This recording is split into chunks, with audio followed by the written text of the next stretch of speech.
Oregon's defense should dominate Montana State. 3 keys to avoiding an Idaho repeat last year, and somebody, or many somebodies out there, are fading Oregon. I think I know why.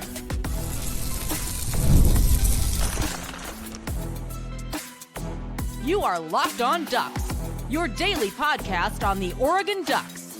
Part of the Locked On Podcast Network, your team every day. Yes, it is that time once again for Locked On Ducks. I'm your host, Spencer McLaughlin. Thank you all so much for making this your first listen or your first view of the day. It's part of the Locked On Podcast Network, your team every day and your number one source to stay up to date with the Ducks, who will be Oregon's leading tackler on a defense that should be great on Saturday. Running back talk, trivia returns before tomorrow's show, where there will not be any trivia for the week. And boy, who's fading Oregon out there? Somebody, somewhere definitely is. Shout out to the everydayers out there. I hope you're as excited for the season as I am, man. I can't believe that as this show is being listened to or watched by you, we're probably about 48 hours or less away from the first Oregon game of the year. I can't believe we made it. We got through another offseason. We are here. Oregon's defense should absolutely, positively dominate on Saturday. And that's what I would like to see holistically from the team. I talked about what I wanted to see from Dante Moore. The word of the week for him should be simplify.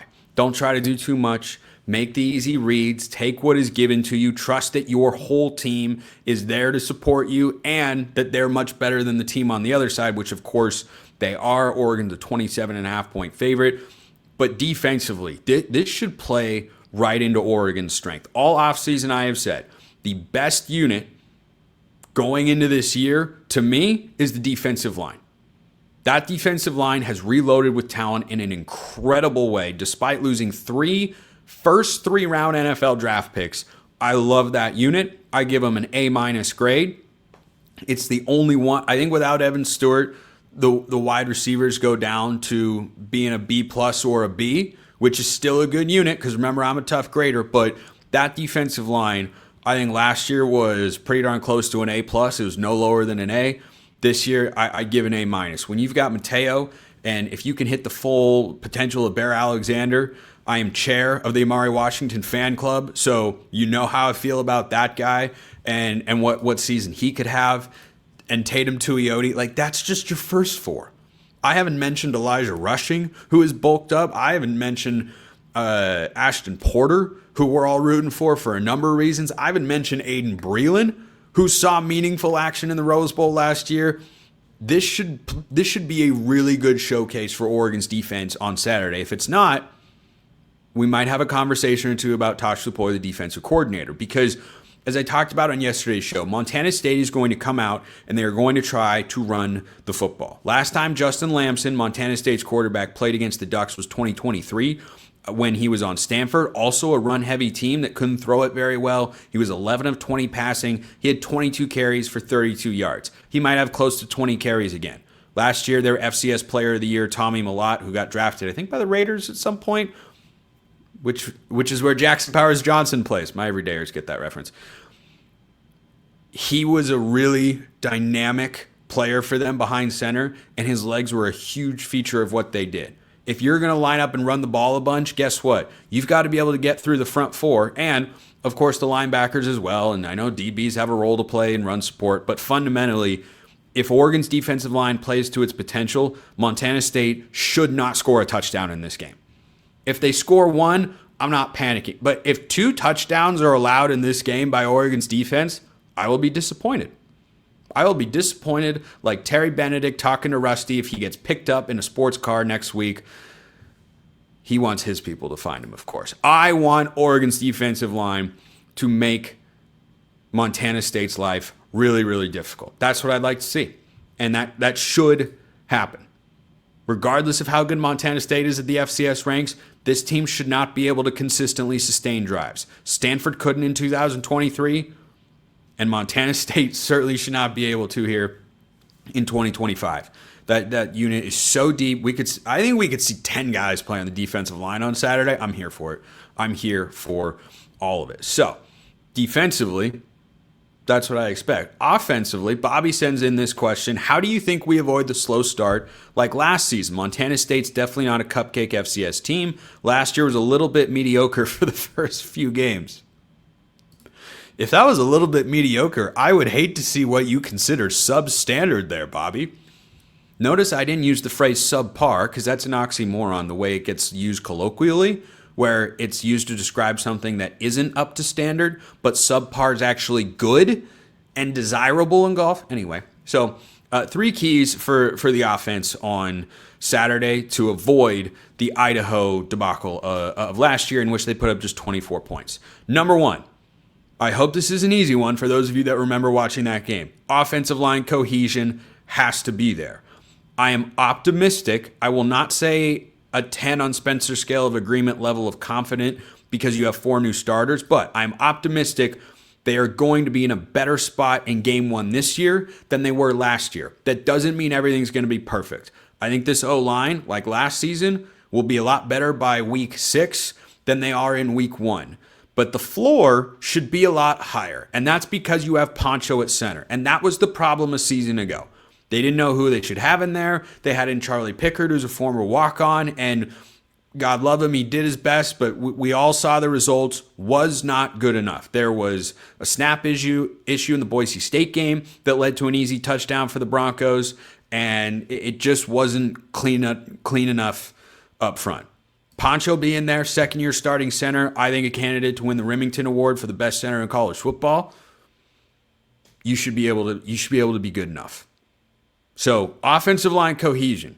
Give your quarterback some clean pockets in his first start at Autzen Stadium. Offensive line cohesion is number 1. Number 2, score early. Oregon actually did this last year and then didn't do it because they got, stuck and they tried the fake punt and then they tried going for it on 4th down in the 3rd quarter and got stuff. Score early. This is not a Montana State team that is built, to pull an upset of gigantic proportions by winning the game 35-30. If it's going to be worrisome, I think last year's game, the Idaho had one good drive, and then they scored on a trick play following Oregon getting stuffed on 4th and inches on their own side of the field, which was just a horrifically bad play. 2 Oregon guys ran into each other. It was a mess. But even if the defense doesn't play as well as I hope they are going to, I still don't think Montana State can get over 20 points. Like, that would be what in the world happened, or there was a fluky play or something like that. I don't think they could score more than 20. I don't know that they could get to 17. They shouldn't be able to get to 17. So if Oregon scores early, forces them to throw, takes them out of their game plan of being so run dominant, then Oregon should be able to build a sizable lead there. Number 3. I've kind of mentioned this a couple times. Don't make any dumb mistakes. Don't give Montana State anything. Make them work for everything. Make them go toe-to-toe at every single position, at every single moment in the game. Make them play you as straight up as possible because your talent should win out as good of an FCS team as this is. I'm going to give the Ducks mentally some grace in the first quarter, but by the second quarter on both sides, you should have settled in enough to where, okay, we're just better than these guys, and we should be able to go out and cover a 27.5 point spread, a number that's coming down. By the way, I just realized I forgot to include this in the first segment of sorts, but we can stretch it a little. Oregon's win total dropped down to 9.5, according to our friends at FanDuel, which means either some betting sharps or the public in general liked Oregon under 10.5 wins. I was a little surprised to see it because it's so late in the year, but late money tends to be sharp money. I think that's rooted in all the new pieces Oregon has, and I think it would be more reasonable if the schedule didn't work out the way that it does, where Oregon has 4 games that shouldn't, emphasis on shouldn't, be a major problem or huge sweats by the end of the 4th quarter. I think that'll allow them to settle in, figure out how the rotations are going to work, where they're going to put guys, where they need to make changes and tweaks and all that sort of stuff. Just like they did last year, it took them 2 games, and then by Oregon State in the second half, or 2.5. By the second half of Oregon State, They look like the team that went on to win the Big Ten championship. They went to UCLA, first Big Ten game. They rolled them. They gave them a pick six before the half, still rolled them. Michigan State, 2 turnovers in the red zone, still rolled them. And then the Ohio State game came around. So I think you could see a similar sort of trend. Hopefully they build up to the point where they can play a good game against Penn State. But, I think that win total coming down to 9.5 is people seeing, hey, I've got a new quarterback. I've got no Evan Stewart. I've got a lot of new players on that side of the ball. Even with a favorable schedule, I don't know. I don't think 10-2 is a crazy record prediction for Oregon. I think the floor for this team, if everything were to go wrong, is 8-4. That's the floor. Ceiling? Yeah, I suppose it's 12-0. I think it's more like 11-1. But hey, technically, sure. 12-0 is not the least likely thing that would happen out there. But I think Oregon probably winds up being a 10-win team this year, and they have a stumble somewhere that we either really don't want or don't expect, but let's just focus on Montana State for now. So let me know your thoughts in the comments below on the offense, the defense, going into this game, all that sort of stuff. I've got my superlative of the day. I've got Spencer's scale of agreement. I've got trivia. I've got a great show still to get to.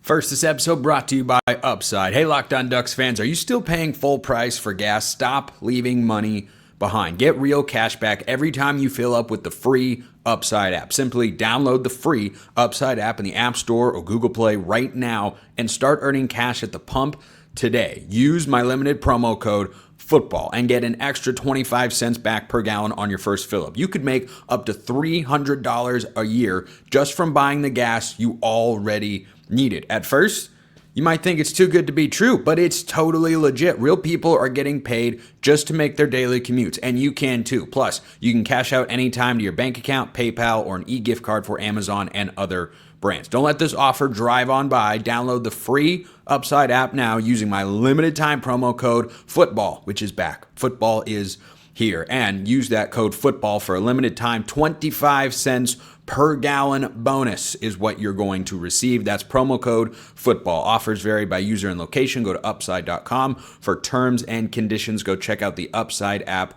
today. This episode also brought to you by our friends at Supply House. When the opening whistle blows on a new repair, you get your crew moving forward with Supply House. Order today and see parts on your doorstep tomorrow. Over 280,000 plumbing, HVAC, and electrical items from the most trusted brands in the business. Their real-time inventory and honest lead times keep you from punting projects, while their industry-leading customer service always has your blind side covered. So if you need parts fast for a project, Supply House has next-day delivery. Talk about a game changer. It literally doesn't get faster than that. Join the free Trade Master program today and score serious perks like priority shipping, lower prices, and a dedicated support line. Visit supplyhouse.com to sign up for free. Use promo code SHCollege5 for 5% off your first order. That's supplyhouse.com. Real people, real service.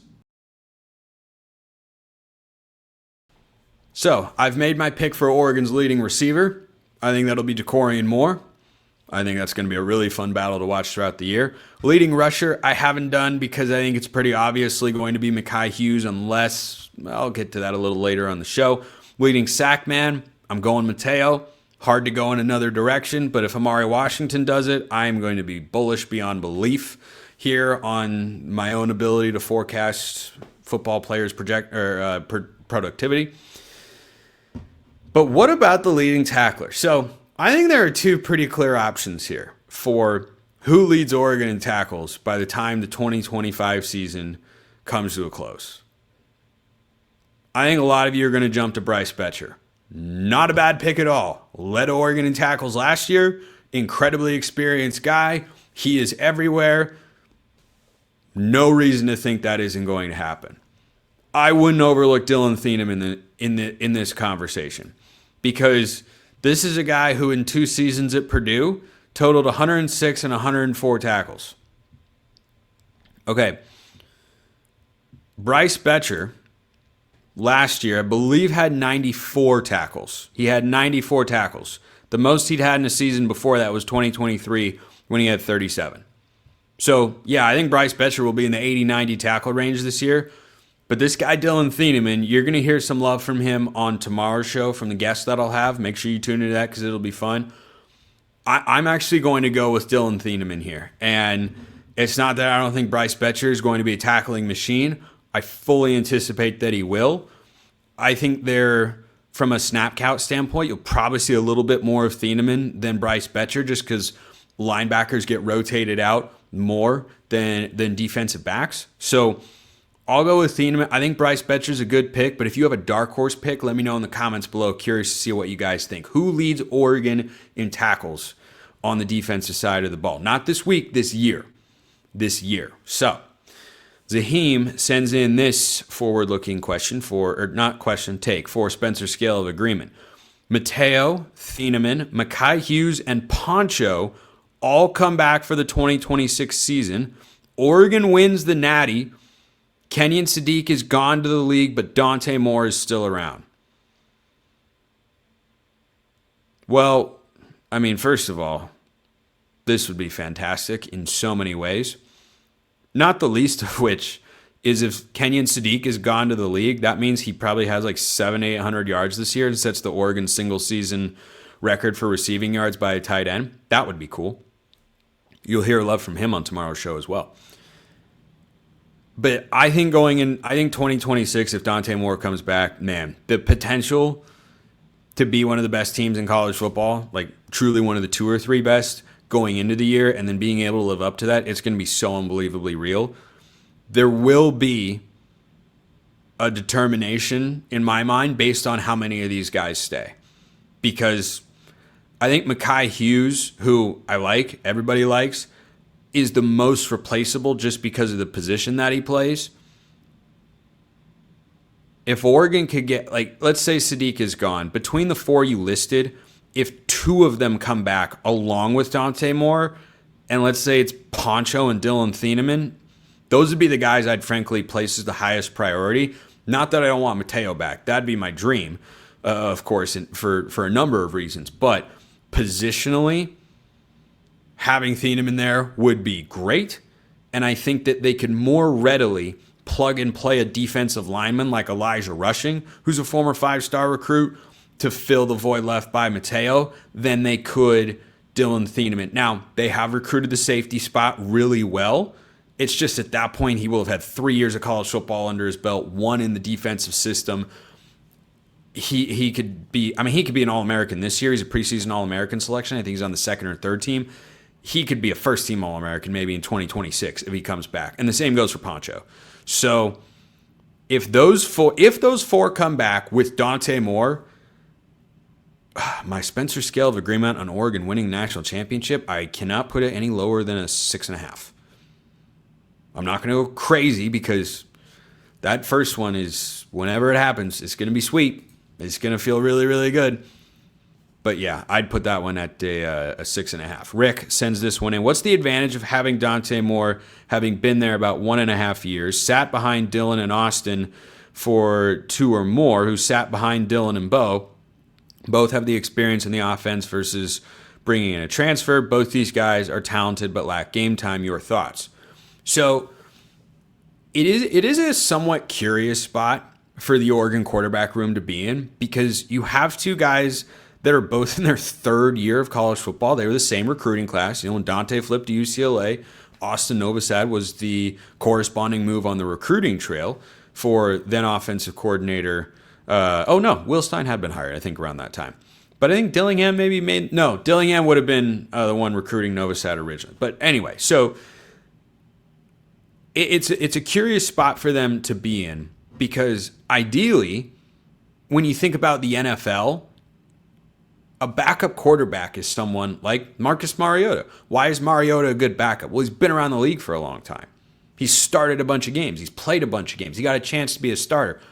I think Austin Novosad is actually the best backup quarterback that Oregon has had since Dan Lanning's been there. Because last year you had redshirt freshman Dante Moore, who was picking things up and learning as he's going along, coming off of true freshman season, in which he turned the ball over a lot. And the year before that, it was Ty Thompson. And the year before that, it was Ty Thompson as the number 2 guy. So, pretty sure I have that right, timeline-wise in my head. I still feel good about what Novosad could do if, God forbid, Dante Moore gets injured and Novosad has to go into the game. I think both of these guys are good enough to be starting quarterbacks. They can make such high-level throws. The reason that I like having Novosad there as the backup, this is his third year with Will Stein as the OC. He's watched this system. Remember, he joined the team, I think, a little early for the Fiesta Bowl in 2023. He wasn't supposed to get there until spring, but he was one of those guys that got there early. So, and he got into that game too. And so for him to have seen this system for 2.5 years now, huge advantage if he does have to go in.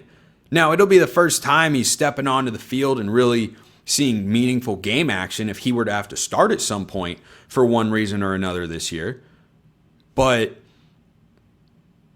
a guy that's been in the same system, he's going to know everything. I don't know what else you could possibly learn about the offensive system, how much better your relationship could be with your offensive coordinator, the communication, the chat, everything that goes into being a quarterback. How much better could it be?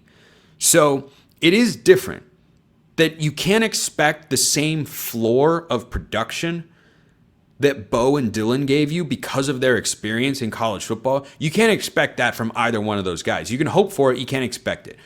But for this quarterback room, I love the spot that they are in because both guys have given themselves the best opportunity to be ready for the moment whenever it arrives. For Dante Moore, that's probably Saturday. For Austin Novosad, maybe that never comes with the Ducks. Maybe it does. I kind of hope it doesn't because that means something happened to Dante, but maybe he threw a pick, he chases the guy down, he gets called for targeting, he has to, go out of the game and miss the first half of the next week or something. Like, that'd be the, I guess, most harmless way that just pops into my head is how Novosad could get in the game. But anyway, Rick, I hope that answered your question because those are my thoughts on the Oregon quarterback room. Love that. How about the running back room? I still have so much to get to on today's show. First, this episode brought to you by Game Time. College football is back, and I cannot be more excited. The tailgates, rivalries, energy in the stands, there's nothing like it. But let's be real, actually getting tickets can feel more like a battle than the actual game itself. Endless queues, hidden fees, prices jumping at checkout. That's why I use Game Time, the app that gives the advantage back to fans. It's the easiest way to score last-minute tickets at the best prices, no surprise fees. What you see is what you pay. That's one of my favorite parts, having used the app several times before.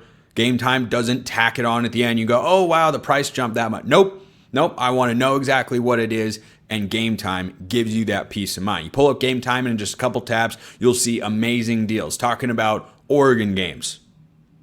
Your favorite college football teams, if you're not an Oregon fan, somehow listening to or watching this show, as low as $25. Everything about Game Time is simple. The process is secure. You get the ticket delivered to your phone. It's got everything you want from a ticketing app. So take the guesswork out of buying college football tickets with Game Time. Download the Game Time app, create an account, use code LOCKEDONCollege for $20 off your first purchase. Terms apply. Again, that's promo code LOCKEDONCOLLEGE for $20 off. Swipe, tap, ticket. Go. Download Game Time today. Josh sends this one in. Question for the pod. Spencer, do you think in 2014, if Devin Allen doesn't get injured on the opening kickoff of the Rose Bowl and Darren Carrington doesn't fail a drug test, we win the national championship against Ohio State? Personally, I say yes, we do. With both of them, there's no doubt in my mind we put up more than just 20 points. No, actually. This speaks volumes to where Oregon's receiver room recruiting evolution that I've talked about has really developed. Like that room or past ones, even more recently, like 2018, 2019, you had a couple guys at the top that were good enough, but then the depth behind it, it wasn't there. Oregon struggled with drops in that game. They put up more than 20 points. They don't win. Because at the end of the day, it was Urban Meyer against Mark Helfrich. That's a coaching advantage for the Buckeyes. And the Ducks could not tackle Ezekiel Elliott and Cardell Jones. So is it closer? Yes. They probably put up 27 or 30 points. They still gave up 42. And I don't think that those two guys are, are they making those catches in big spots? Yes. I'd like to think so. But are they winning the game? No. I do not think so. Rick sent this one in. Had a question earlier. With the running back room loaded, do you think we're going to see more of a 1A, 1B running back split, or do you think it will be more of by committee to keep our guys healthy late in the season? Last 2 years, we've had both James and Bucky dinged up. That's a good point, actually, that I hadn't really thought about. James got injured by halftime of the Rose Bowl, and Bucky Irving was not 100%. Jordan James was running better than him in the Pac-12 title game in 2023 against Washington. But I don't think you see 1A, 1B. I do think that Noah Whittington is important for the reason you mentioned. You know, last year, the first half of the season, I remember getting questions from all over the place on the show, and I understood why I was getting them, with people asking, what's wrong with Noah Whittington? Does Oregon need a new number 2 running back? Like, is he washed? Is he not the same after the injury? I was wondering. Then we saw second half Noah Whittington. Second half season Noah Whittington is a starting caliber running back at the Power 4 level. Do I think he's a number 2? I do. I don't think you say 1A, 1B. I think you'll see a load lean. That's not the right way to phrase it. I think you will see slightly more carries towards Mekhi Hughes, and it will be like it was last year. But hopefully, you know, like Whittington just didn't look like he was seeing the holes. He didn't look like he was cutting very well. He didn't look like himself the first half of the year. So you had to play a lot of Jordan James. But then once he put it all together, then you went, oh, well, we can play this guy a pretty good amount. I think that's what you're going to see this year again. I don't think it's 1A, 1B. I don't think every game is going to be 18 carries for Mekhi Hughes, 17 for Noah Whittington. I think you'll see around 20 carries for Mekhi Hughes like you did for Jordan James last year, and maybe like 12 for Noah Whittington. Maybe a couple for a Jaden Lamar or a Dink Riggs or somebody that could work their way up the depth chart. I wouldn't be surprised if we see a third running back more in the fold this year than we did last year. Nick sends this one in. Oh, no, that was I never got an answer to the 50-point trivia question. So I'll come back to that one at a later date. So let's get into trivia to wrap today's show. A couple of questions here.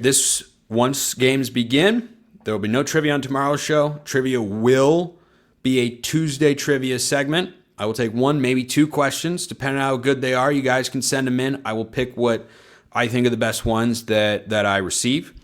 And if you want to make sure you get those questions in front of me before I pick other ones, become a Locked On Ducks Insider. Link in the description below. You can get a free 14-day trial. So, what team holds the highest all-time score at Autzen? Bonus if you can name the year and the visiting team.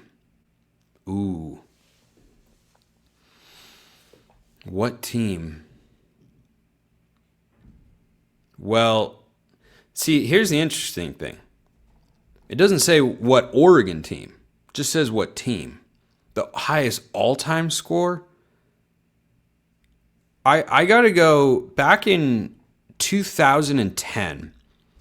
I think Oregon put up like 77 against New Mexico. I'm going with that one. Like the game where Cliff Harris, the 2 punt return touchdowns, they just kept making explosive plays. I'm going with that one. I'll say Oregon's 2010 team that went to the national championship game. Dyer was down against New Mexico. I think they put up a 77 piece. This is as great of a trivia question as I've gotten. Like this is not like that one was really good, but this next one. Listen to this. What running back that has at least 1 yard for the University of Oregon prior to the 2025 season has the most amount of rushing yards for another college team? This is the sort of trivia question that if I have 7 in front of me and I'm deciding what to put in the Tuesday trivia segment this week, that's the sort of one that's getting. I'm not saying copy it. I'm just saying I read that and went, whoa, that's a great one. That's a great one. So you got to be thinking more modern era because that's when the portal has been the busiest. There are 2 names that come to mind for me here. Sean Dollars, he went to Nevada, and I think he was there for 2 years. But Thomas Tyner is the other one because he went to Oregon State for at least 1 year, maybe 2, and Tyner was darn good. That ran for at least a yard. Travis Dye he got hurt at USC. He had a great career with the Ducks. I was a big Travis Dye fan. And then went to USC, but he got hurt. So that probably limits, that's another option. Ran for at least a yard. I think I'd feel pretty good about any one of those guesses, frankly. I'm going to go with Thomas Tyner. He went to Oregon State.